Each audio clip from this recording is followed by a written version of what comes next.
Good morning and welcome to New Abbey. I believe in the church.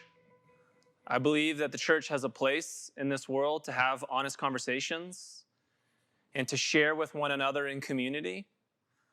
I believe that we're a community that highlights a body of people, a diverse body of people. And I believe that we're a church that never shies away from talking about what actually is in the world. And the world right now is in pain. The world's been in pain for months with the pandemic, and particularly the United States of America is in pain as we continue to see systems that have been going on for hundreds of years oppress our fellow brothers and sisters because of the color of their skin. And we're angry. I think below all of that, we're sad. I think there's confusion.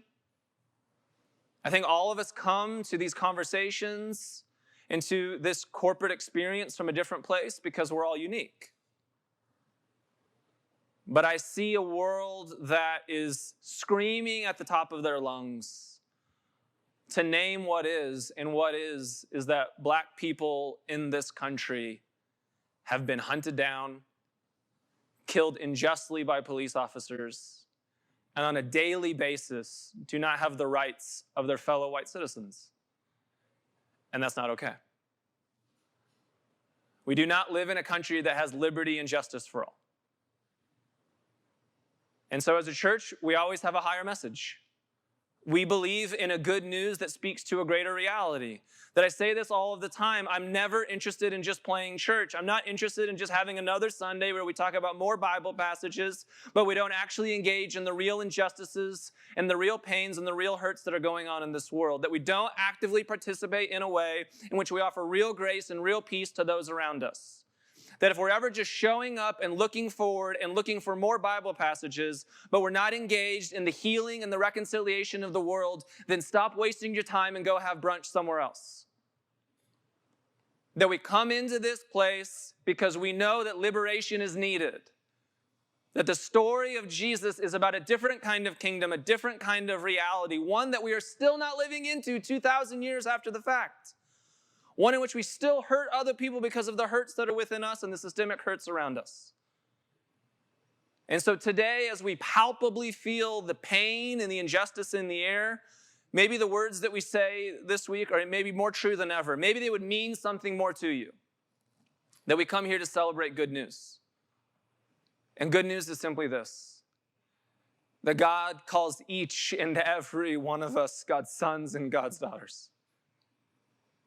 That God loves all of us, and that God enjoys all of us. And that wherever you find yourself and whoever you are today, you might be male, you might be female, you might be trans, you might be gay, you might be straight, you might be bi. You might be black or white or Asian or Latino or Republican or Democrat. And wherever you find yourself, God loves you, and you are God's child, and you are made in the image of God. And for all of the ways that we cannot honor that within ourselves, God forgive us. For all of the ways that we do not honor that about other human beings, God forgive us. For all of the ways that we do not honor that even in our enemies, God forgive us. That the message of Jesus has always been radical. Forgive us for domesticating it and making it safe. Forgive us for the ways that the church has contributed to systemic injustices. Forgive us for the ways that the church has not spoken out, not participated. Forgive us for all the times that we said we'll pray about it, and we've done nothing to participate in real active change. We are a community that believes in unity over uniformity. We are a community that honors the diversity of all people. And those are incredibly easy words to say. And they will take us a lifetime to live out. But that is the work that we have to do. We're going to have honest conversations today about where we're at, about who we are, and where we need to go. We're going to sing songs to remind us of who God is and what God has for us. We're going to tell stories. We're going to experience one another. And we are going to pray. And we are going to plead. And we are going to ask. Because we are a faith community. And we are going to participate. Because if we don't, then we're not a faith community. Would you pray with me?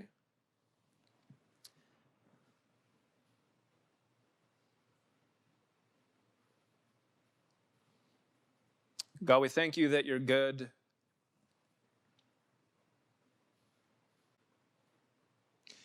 And that you hear the cries of injustice from so many of your children. And God, I believe in my entire being that those cries do not go on deaf ears. That you weep and mourn with us.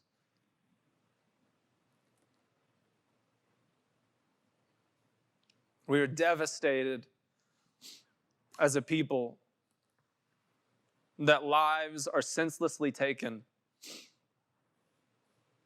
That somehow the color of somebody's skin would make them less human, have less privilege, have less rights, have less capacity.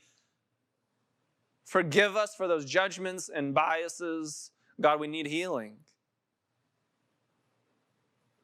God, we say words all the time like we need your grace and unconditional love of God that meets us exactly where we're at.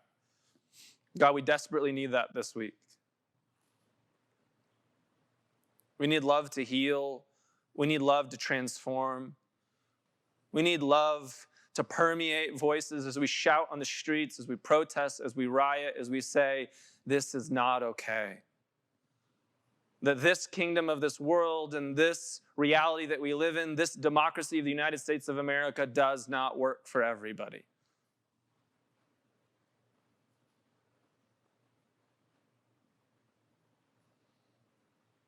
God, we thank you that the story of Jesus is that you become human, that you stand with us in our suffering, that you stand with us in our solidarity in our pain.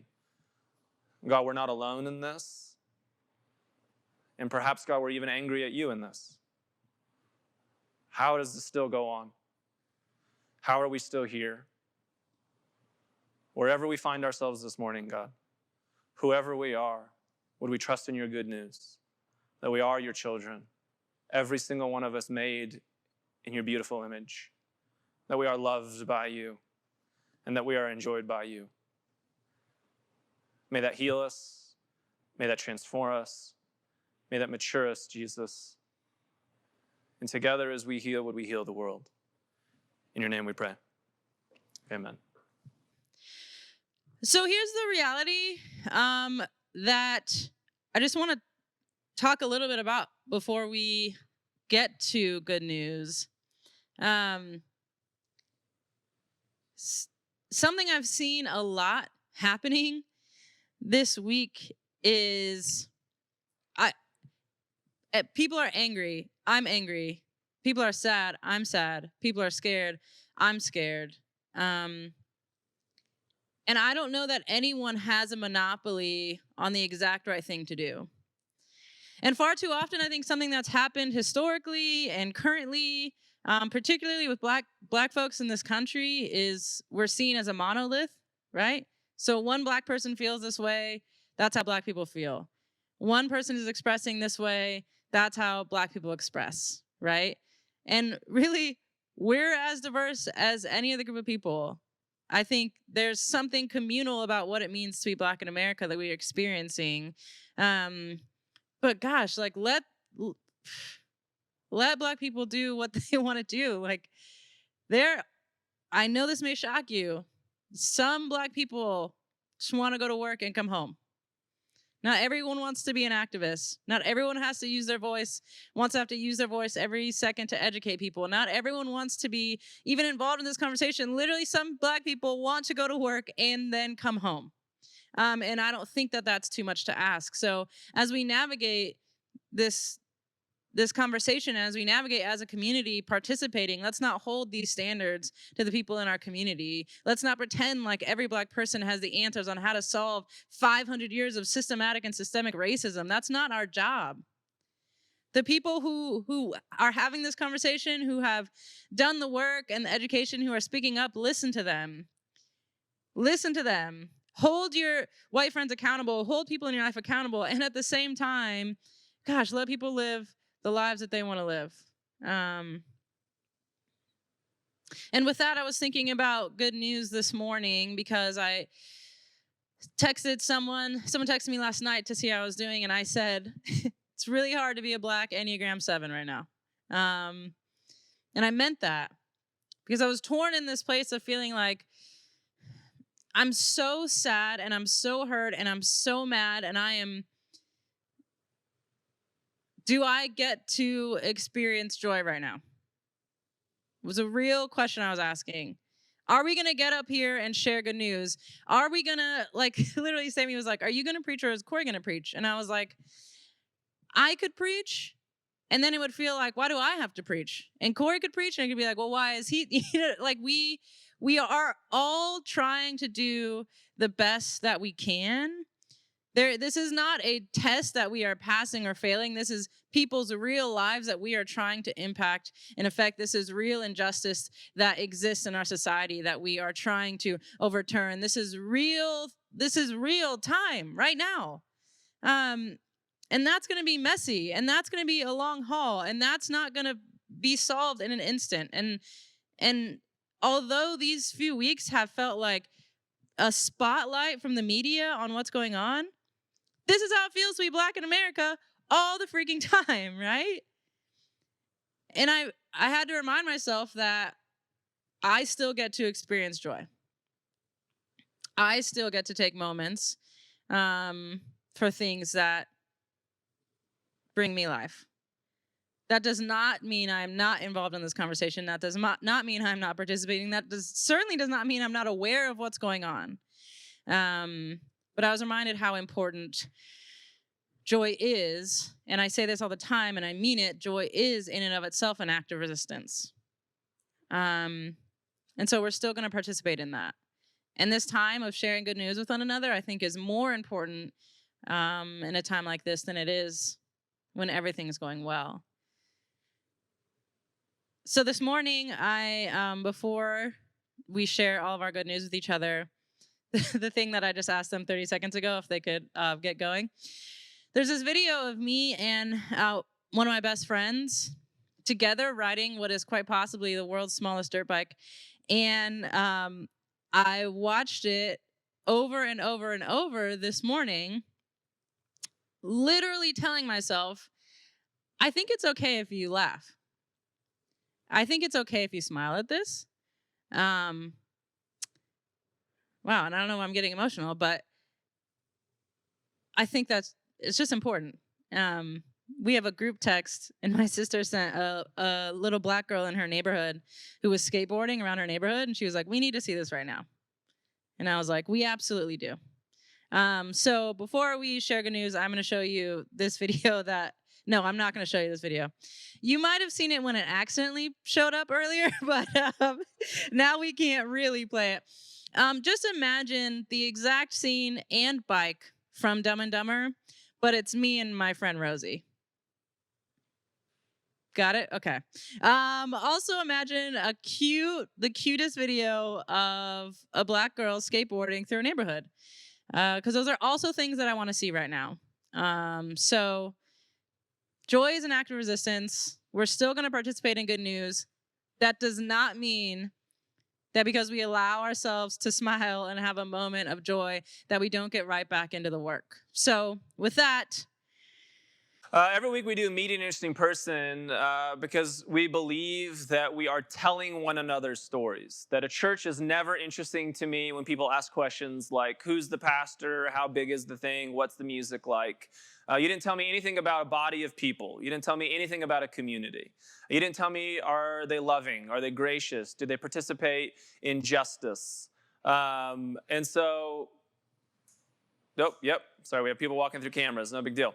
And so one of the things that we want to take seriously is where we're at right now. And so I reached out to Mark Fields and Eric Johnson. You guys can come on up here for obvious reasons. These are two Black men who I love, who friendship with, and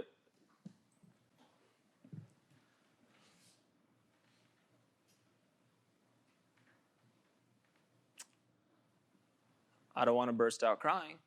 So I'm going to say I love you both, and thank you for taking the time to share your experience and your story with our community. Yeah.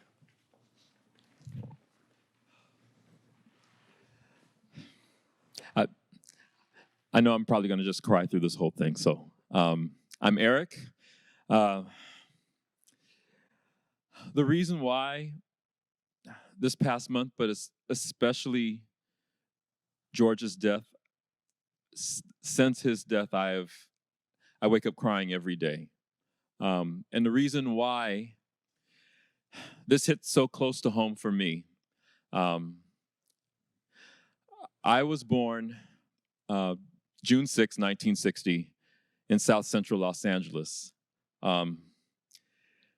We lived in the city when the Watts riots happened in 65. And in 1966, we moved to Altadena, where my father became an Altadena sheriff. In the 60s and 70s, the sheriffs were known to be extremely abusive and oppressive. They would constantly pick up people of color for no reason, take them into the foothills, beat them down, and then bring them into the police station. My father was one of those, and he was no different at home. I've been beaten with his patrol belt. I've been beaten with metal shoe stretchers. I've been beaten with his police baton. And I remember the day that my mother was beaten so badly, she had to be taken to the hospital. And when she called the police for help, his partner showed up and said, "We're not doing anything about this. He's just had a bad day."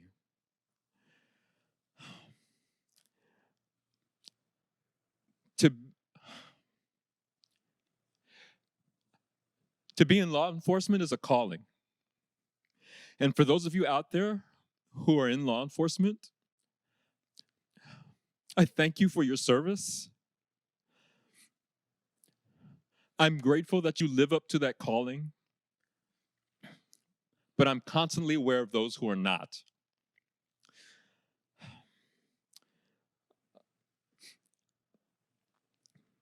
Gotta remember what I wrote down.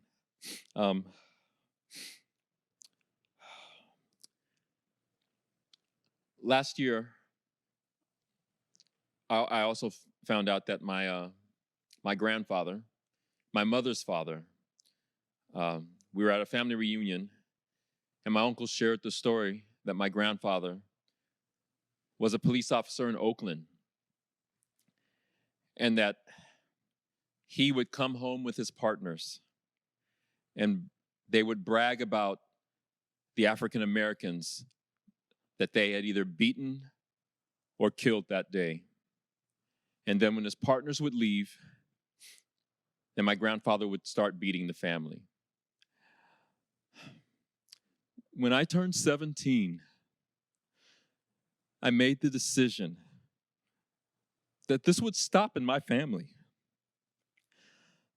And I have committed my life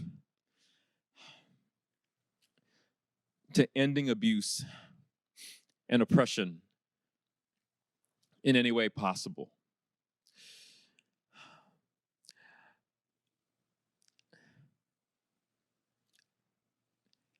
And after my daughter was born the day that Rodney King was beaten. And in 29 years, with these nationally publicized cases, there have only been 2 convictions. I want justice. I want the justice that we've talked about in Amos chapter 5. I want what God says that he wants, oceans of justice. I want to know one day what it's like to swim in that ocean. And I need your help to do that. Mark. Eric matters to me. I've had a relationship with Eric for 6 years. He's a brother to me. He helped me find an apartment to live in with my family, and I helped him find New Abbey. So when something happens to Eric, it matters to me. And I know that we've all kind of seen what's happening, what's been happening, and there's a level of there's empathy, and we feel things. We want to respond.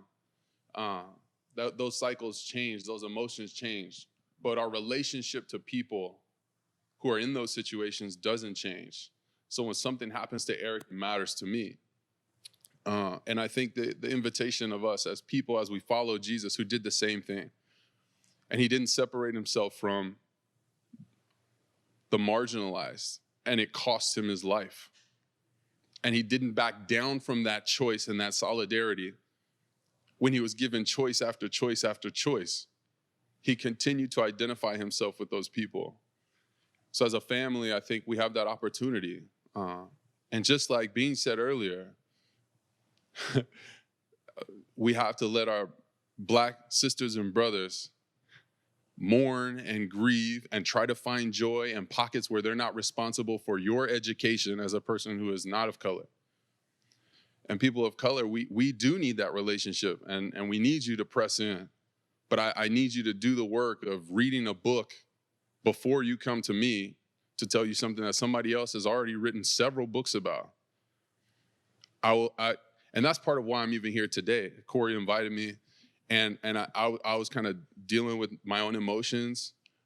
And it was like, I have a relationship with Corey, but more so, I believe in us as a community. And I will give my story or whatever I can for us as a community to become family. So as we do that, in my mind, I imagine my little multi-ethnic daughters running around, the world that MLK talked about, as we become family, that our children will run and play together. The children of diverse, the things we say every week, gay, straight, Black, white, Latino, whatever, wherever you come from, to have our children running around, loving each other, with each other, standing with each other. And we can do that too as adults. So I appreciate this space. And that's the invitation that we have.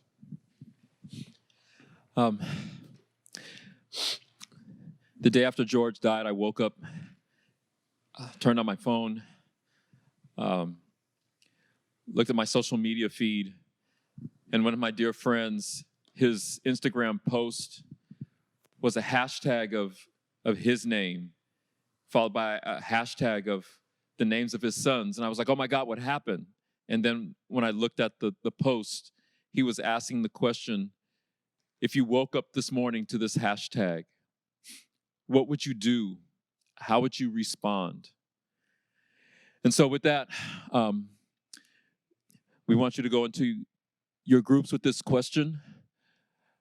How would your actions change if someone you knew was killed by police violence?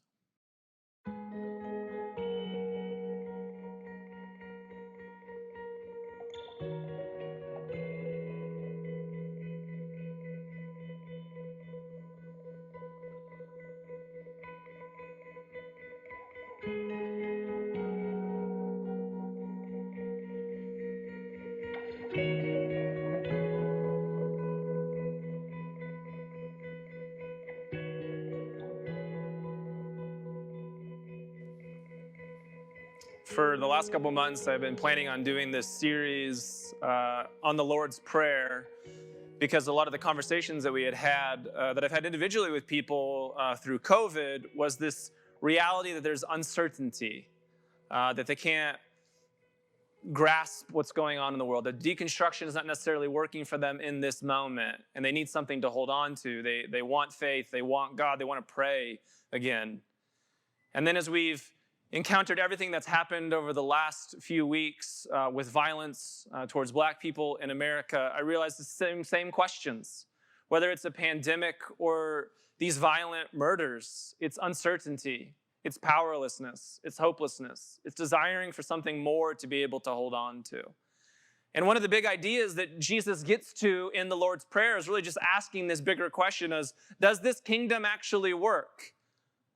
Does the kingdom that you're a part of, does the reality that you live in, does the perspective, the government, the politics, the family systems, does it work? Switch out kingdom for the real places and structures in your world that you are part of. Does it work? And by does it work, does it actually work for everyone? And so to talk about that, we're going to talk about it in a really big way, and then we're going to move it and make it really personal as we think about the realities of what are happening in our world right now. So we're going to do some things. We're going to talk about what is, and we're going to talk about the wheel. And if we're going to talk about the wheel, then we're going to talk about by Jews and for Jews. And if we can understand that, then we can understand what Pax Romana was, and is that really Pax Americana? Then we're going to talk about being domesticated. And if it's domesticated, maybe we have a bigger conversation of our, and then holy other. And then I was deeply troubled by an LA Times article. And if we can talk about an LA Times article, then we're going to move into the practical and answer real questions about our proximity and relationships in our lives. Think deeper about our hashtags. And if we can do that, I want to share some stories about stickers and sidewalks. And then we're going to get into hope and talk about hope as if we really are in this rowboat together. How reactivity now is important and how proactivity in the long haul is where we need to be, and that our pleas and our participation are necessary. What is in the United States of America is that this kingdom of the United States does not work for everybody. That for hundreds of years in particular, it has not worked for Black Americans. That over the last few months, there's been a pressure cooker because of a pandemic that is just pointing out the inequalities that have already been going on in our world. That Black people are dying at a disproportionate rate to COVID-19 than their white counterparts. That Black people are dying disproportionately to COVID-19 because of lots of different systems that are not working. And now we're seeing that. And we can see that, and we can talk about that, but how do we participate in the change of those systems? We can talk about the fact that in Chicago, 30% of the population is Black, and yet 70% of the people who've died from COVID-19 are Black. We can talk about that for the last decades, there's been studies by Harvard that show that when a white person and a Black person go into their doctor showing the same symptoms, that Black people disproportionately have worse results and do not get offered the same level of health care. We can talk about the fact that in urban environments, that Black people live in denser areas, in denser homes, because of hundreds of years of systemic racism. Because after World War II, whether you were white or Black and you fought for this country, only white people were offered GI bills to buy homes in suburbia, while their Black counterparts were left to ghettos. We can talk about the fact that financial and legal systems are created to be complicated, so that people who have less education and less socioeconomic power do not get to participate in them. We could go from system to system to system to talk about the subjugation of Black people in the United States of America. And I say all of this as a white man of privilege. Let me be incredibly clear about what is. Every day, I do not fear for my safety. I've never gone on a run and been scared. I've never feared for my life because of a police officer. I do not know what it's like to be judged because of the color of my skin. And if we're going to talk about what is, we have to be honest about who we are and where we're at. That part of what is and the bigger beliefs that I have come from faith, come from the scriptures, come from these bigger narratives that we're a part of, come from a narrative that is about liberation and justice.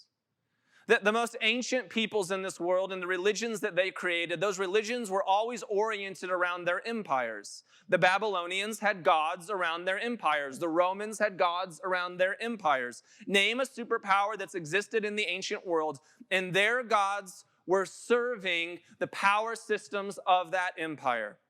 There was this wheel that was constantly going on, that for 99% of the population, you were in the wheel. That your fate was set just because you were born, not as the royalty of that empire. And the narrative that happened in all of those ancient religions was this: there is no beginning and there is no end to your story. There is only a middle. That you were born into the middle and just accept your fate because this is who you are. The radicalness of the scriptures is that for the first time in history, check the facts anthropologically, check them sociologically, check them historically, is that in Judaism, we have the first moments where this God is not a God of the empires. This is a God of the slaves. This is a God of the ones who are being subjugated. This is a God who liberates. And I so often love to use the word liberates over salvation, because salvation for us is some narrative that we've been given that if we do good or say the right prayer or get baptized by the right denomination, then one day we too will float around in a puffy set of clouds and eat Philadelphia cream cheese with cherubs and harps or something like that. But that is not the narrative. The narrative that we've been given is one that is radical. It's radical in this, that the earliest stories that we have in our scriptures are stories of a God who fights on the behalf of the oppressed. That the Bible was written by Jews, an oppressed group, for Jews, an oppressed group. Later on, it will be opened up to Gentiles, meaning this: that for most of us living in the United States of America, we do not truly understand the power and the radical ideas that the scriptures are giving us because we are powerful people. That for most of Christian theology over the last 500 years, it has been written by powerful white men from European countries and the United States of America, meaning this: that the theological lenses that most of us have been given, particularly in evangelicalism, one of the most powerful sects of Christianity that the world has ever seen, has not seen the scriptures through the lenses that the scriptures were actually written in. The scriptures were written by oppressed people pleading to a God to be liberated from the oppression of the empires that were subjugating them. It is not a story of powerful people keeping more power. That we need to change our lenses from 30,000 feet if we're ever going to change our lenses in reality on the ground. And so by the time that you get to Jesus, there's a Roman Empire that's going on, and Rome is doing what all empires have always done. There are a few people at the top who have all of the power, and everyone else is subjugated to make sure that that power continues. That there was this idea of Pax Romana, which means the peace of Rome. That the peace of Rome was something that was talked about for 200 years, but the peace of Rome was just an illusion. And it was an illusion that was built on the backs of slaves. And it was an illusion that was built on the backs of making sure that everybody was subjugated and in servitude to the larger ideas of the empire. And here's the reality for many Roman citizens. Were they evil people?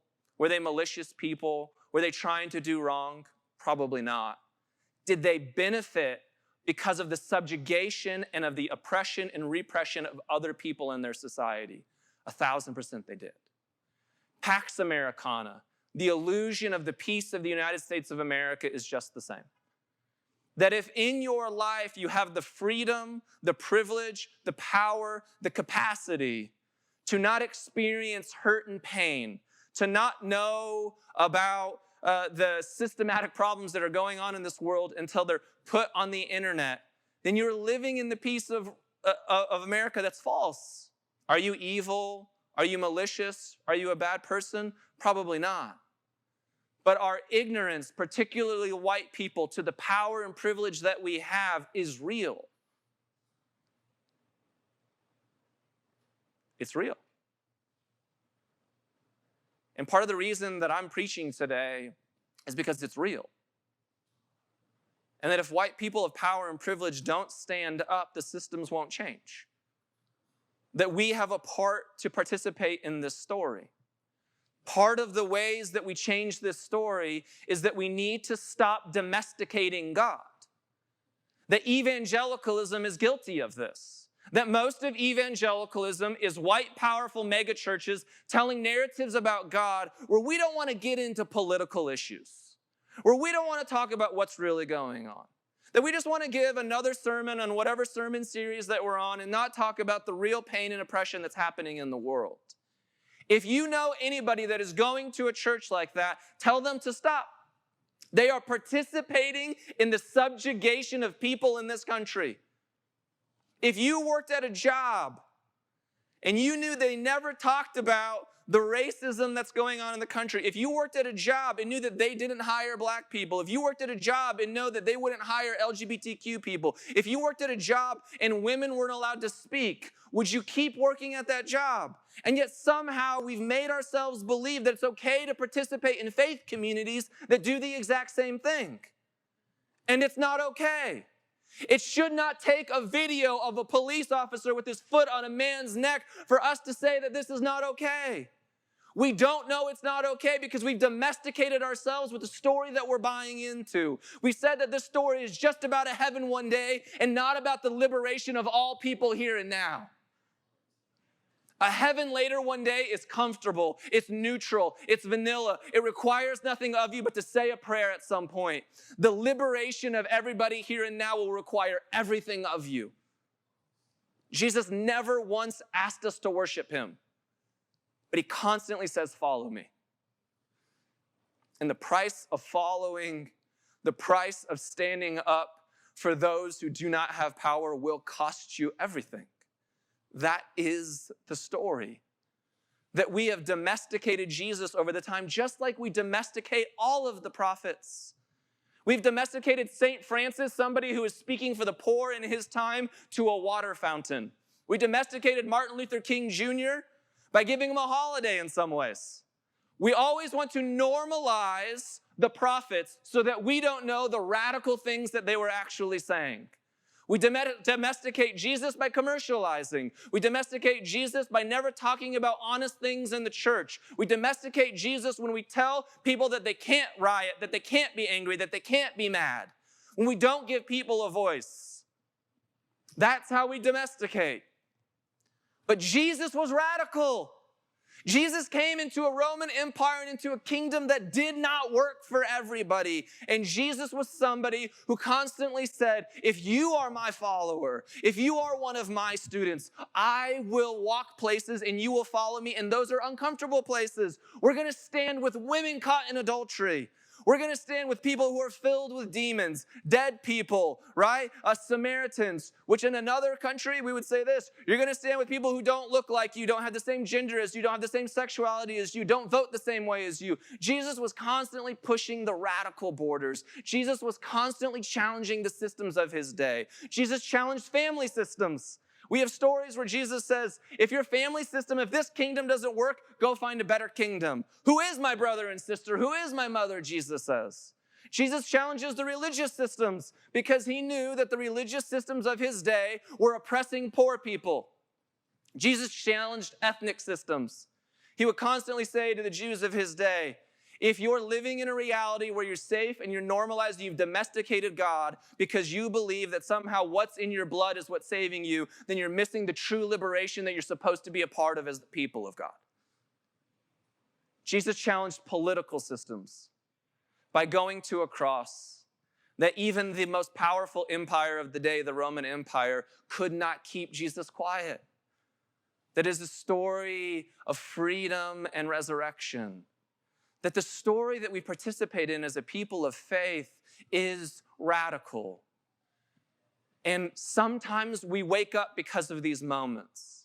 If this is one of those moments where we're all a little bit more awake, where we can all experience what's in the air in a little bit more palpable way, know that the story of your faith has been radical all along, but we've been domesticating it a long time because when we domesticate it, we keep everybody comfortable. But the narrative is not comfortable if it does not work for everybody. The pandemic has already shown us we are not going back to a new normal. We're at a tipping point in our country where we cannot go back to a new normal, where essential workers can't afford the essentials in their own life. We will not go back to a new normal where most of the essential workers are black and brown and they don't get health care. We will not go back to a new normal where most of the essential workers make $15 an hour. We will not go back to a new normal where essential workers get their throats stepped on by police officers. We will not go back to those new normals.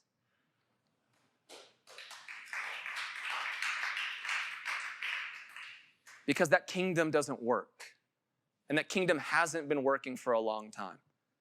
And there are moments that we feel and experience and live into that in a new way. And this is one of those corporate moments for all of us. That there are literally cities on fire all over this country because people need a voice. And people should have a voice. But because we've been muzzling that voice for decades and centuries. And it's not okay. Jesus came to give a voice to the voiceless, to give power to the powerless, to make sure that this kingdom works for everybody, and it is not working for everybody. I completely forgot about reading the Bible passage that I was going to, so follow along with me in Matthew 5:6. Our Father in heaven, may your name be kept holy, and may your kingdom come soon, and may your will be done on earth as it is in heaven. This is a prayer that we've domesticated for centuries, but this is a radical prayer that Jesus is inviting us into. Jesus is saying that our Father, our Mother, the divine that we call out to, is never on the side of oppression. That this God is our God. It is not my God or the white people's gods or Presbyterians' gods or this group's gods. It is our God. It is a radical invitation into the plurality of all of humanity. It is an invitation into a different kind of kingdom. May your kingdom come and your will be done on earth as it is in heaven. And maybe a better way of saying that, because we don't have kingdoms anymore, God, may your reality and the perspective that you have of us as human beings take place here. And that we say this prayer every day, not just so that we can normalize it and domesticate it. We say this prayer as a reminder to set our intentions each day to be a part of that kingdom being enacted on this earth. To be a part of that present new normal that needs to take place so that real transformation and that real change happens. If we just say prayers to say prayers, if we just say prayers to placate people, we are not actually following in the radical call that Jesus is inviting us to. Would your kingdom come and your will be done on earth as it is in heaven? That kingdom is not being enacted in the United States of America right now. And we are guilty of that. Let me say this. As a white person who has power and privilege, I am guilty of that. And I'm guilty of it for a lot of different reasons.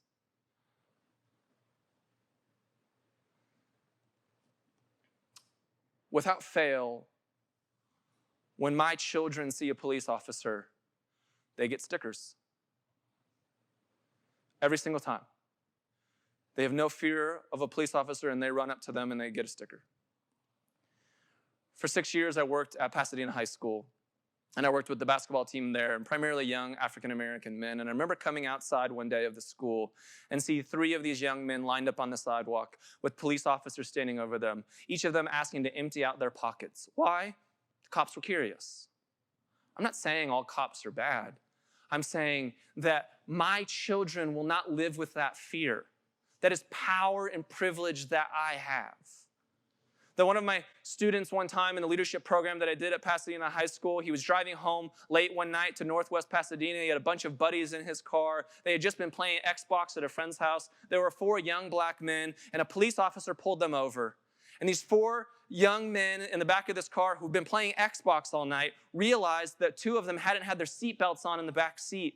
So in panic, because they don't want to have to tell their mom when they get home that they got a ticket, they're trying to put their seatbelt on. As the police officer comes around the car, he sees these kids reaching down to put their seatbelts on and pulls a gun into their face. My children will never have guns pulled into their face. We all have to know where we're at in the narrative. We all have to name the power and privilege that we have or don't have. That so much of this sermon is for the white community saying, if you have power and privilege, if this is the moment, if this is actually the moment that we feel that we're waking up, then we need to do more about it. And we need to do more about it because we're the ones with power and privilege. That we're the ones who have the ability in a different way to go put our bodies on the line now. That I was completely taken back by what Eric Johnson had shared. He shared it with me yesterday about this, what his friend did of putting his hashtag up. And on my garage, I have this whiteboard, and it's where I kind of work out my sermons. And I put the hashtag there, Justice for Brittany Barron.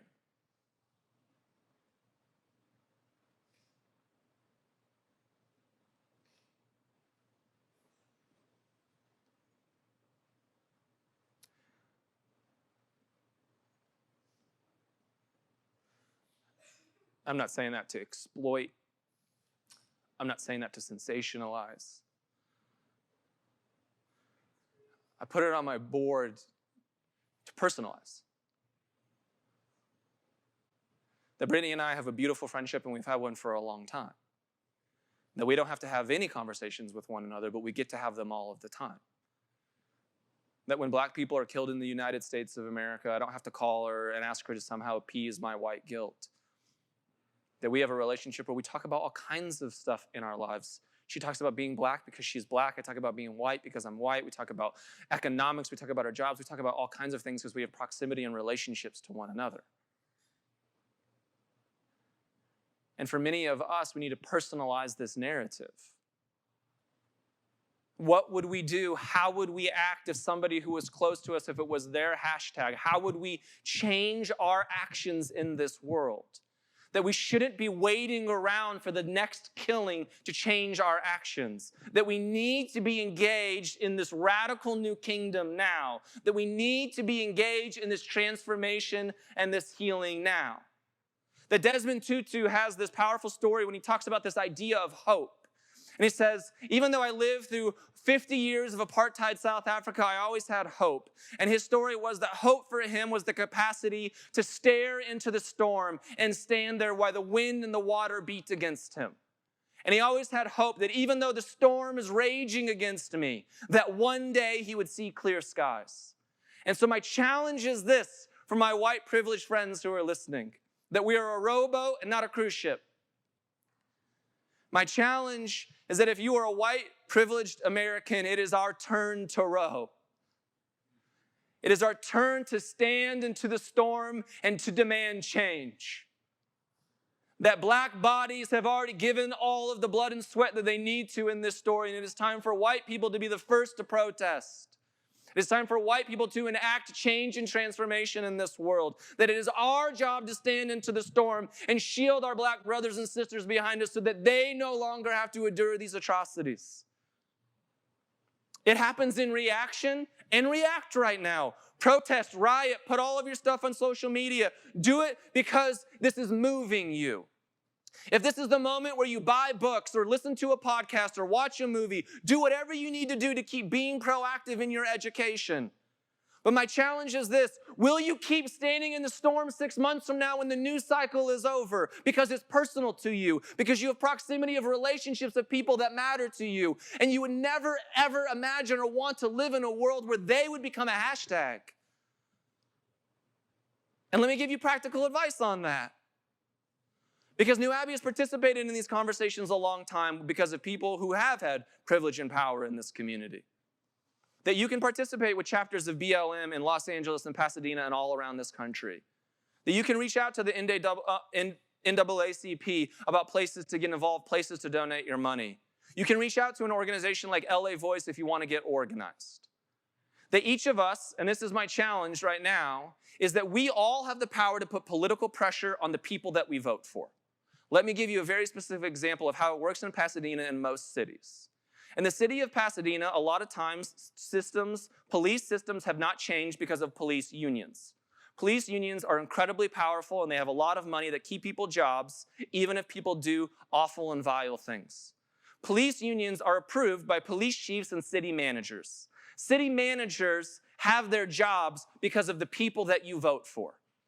If you want to be actively and proactively engaged in this conversation, if you want to see change at a local level, which is where change happens, so that in the city that you live in, wherever you're at, you can help ensure that somebody will not be murdered because of the color of their skin jogging down the street, then you can call your the politicians in your city right now, and you can begin to demand change. And you can say things like this: if you want my vote or the vote of people around me, then I need to make sure that when the police union contract comes back every other year, as it does, that you are not going to just rubber stamp it as most cities do until we see that police officers are wearing things like body cams, until we see that police officers will have punishment, right? Well, there will be justice if they do something that is horrific or violent towards other people, that there are things in place, that there will be reformation in the justice system, that we as citizens have that power to enact change in a proactive way. And the setup for this is that work is not sexy. I've done that work for years. I know other people have done that work for years, and the work is not sexy, and it does not follow any news cycle. The question is, are you willing to be engaged in the proactive, long-haul conversation down the road, especially if you have power and privilege? If you do not think that your voice with power and privilege will change the vote of your local politician, you're wrong. And if you don't do that, it is literally costing people's lives. And I do not say that sensationally. That's how change happens. And we are all called to that work. And so plea and pray because you're people of faith. Ask God to intervene because we believe that God is a God of liberation. But if we are not participating in proactive, long conversation, long-term change in this country, then are we truly following?